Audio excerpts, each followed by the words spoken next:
Hello, in this project I'll be showing us on how to upload our code into the CloudX microcontroller board.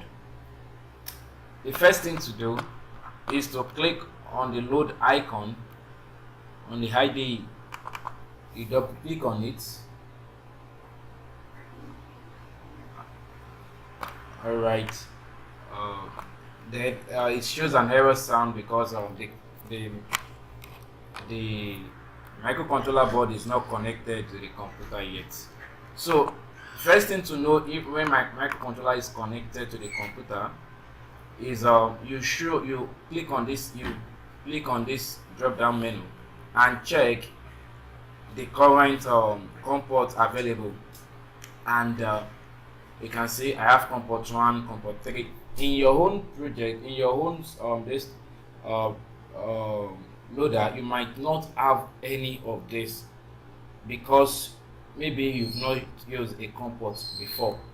Now I'll be connecting my microcontroller board to the computer. Now we have a new COM port, which is COM port 8. This shows that the CloudX microcontroller board is added to the computer.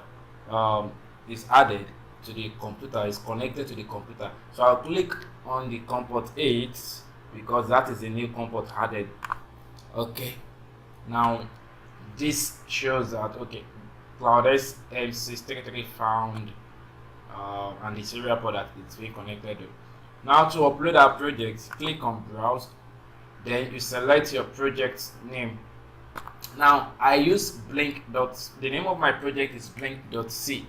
Now the code generated after building is blink.x. So I'll automatically click on it, and you can see it has been I have the part here.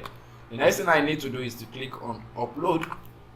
Now we've uploaded our code into the CloudX microcontroller board in the outside world. If there is any error message, this text environment will show, or this message environment will show a red text and give you an error sound.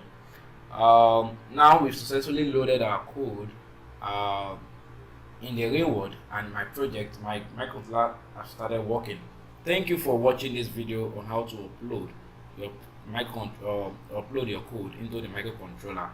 You can follow us on our Facebook page at Make Electronics NG, and also visit our website makeelectronics.ng. Thank you.